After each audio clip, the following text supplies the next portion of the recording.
Pozdravljeni, dragi otroci! Vesela sem, da smo ponovno skupaj v mojem knjižnem kotičku. Naslov današnje pravljice je Veveričji prepir. Zanimiv naslov, kaj ne? Res me zanima, čemu sta se veverička prepirala. Najbolje, da se udobno namestimo in prisluhnemo pravljici z naslovom Veveričji prepir.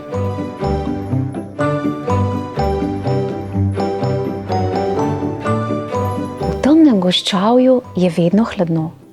Mah zeleni še poleti, ko ptice pojo. Zdaj tu je jesen in nebo nežno rdi in sleherno bitje si spanja želi. Živahni Ciril pa je čisto drugačen.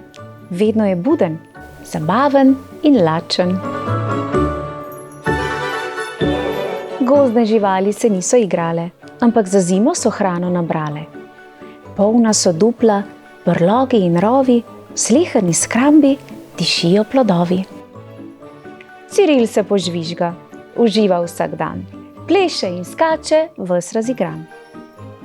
Omare so prazne, ničesar več ni, trebuh mu kruli, le kaj naj stori? Ne, stoj! Kaj je to? Na borovi veji, tako se mu zdi, storž osameli se mu smeji.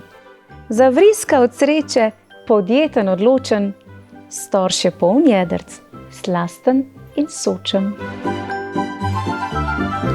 A žal je tu še nekdo. Tamle na boru vztrajni Metod v tistem trenutku zagledal je plod. V njegovi omari se je vsega nabralo. Kljub temu si misli, je en storž premalo.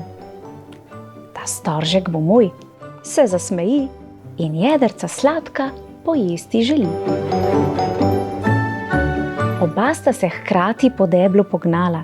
To je zdaj tekma, ni igra, ni šala. Hitro sta plezala mimo pregrad, kdor prej bo pri storžu, dobil bo zaklad. Ker sta hitela, je veja drhtela, njuna poslastica je odletela. Ciril in Metod sta drvela za njo. Z ramo ob rami, le kdo zmagal bo. Imam ga, je kričal živahni Ciril. Imam ga, je ponovil vztrajni Metod. Prehiter sem zate, pozabi ti trud. Lačen sem, se je zadrl Ciril. Metod pa, meni pripada, ne boš ga dobil. Storž se odbijal je od skal in od tal, ter na medvedovem smrčku pristal. Smrčka skotalil je spet se na tla, na robu previsa obstojita oba. Se zibal in tresel, nagibal in pljusk. Ciril in Metod sta skočila za njim. Še vedno tekmujeta, nista spoznala, da bi prijateljsko si pomagala. Ciril in Metod divje plavala sta, tedaj pa ujeda spusti se z neba. Kakor bi trenil, se tekma konča, preslastnega storža bosta oba. Vrni ga, najin je, sta zacvilila. Bila sta pohlepna in figo dobila. Na majcenih čolnih sta tiho veslala. Pred njima naenkrat pojavi se slap. Naju bo kap! Ciril in Metod v globel sta letela. Nesreča pohlepneža je dohitela. Če bi si storžek lepo razdelila, ne bi se zdaj za življenje borila. Borita se z reko, ki nosi v stran. Ciril zgrabi vejo, a tok je močan. Zagrabi Metoda, ga trdno drži, povleče na breg, komaj živ obleži. Razmišljala sta in strmela v nebo. Metod je pogledal Cirile v oči, odprla sta usta, se smejala. Hi, hi, hi. Bila sva neumna, sta rekla oba. Ne hrana, prijateljstvo nekaj velja. Odslej bova složno delila stvari.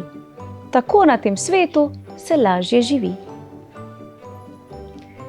Bila sta prijatelja. Kar sta dobila, sta tudi drugim takoj ponudila. Ciril in Metod na svojih poteh najraje imata prijateljev smeh. O, ti požrešna veverička! In kako sta bila vztrajna? Nikakor nista želela odnehati pri tekmi za zadnji okusen storž v gozdu. A na koncu jima ta storž ni bil usojen, sta pa prišla do odličnega spoznanja ter do novih prijateljskih vezi. In kot pri drugih pravljicah je ravno trdno, a iskreno prijateljstvo temelj za srečno življenje. V mojem knjižnem kotičku pa poiščete še kakšno pravljico o vevericah. Zagotovo jo boste našli. Lepo se imejte, otroci, in se kmalu spet vidimo. Čau, čau!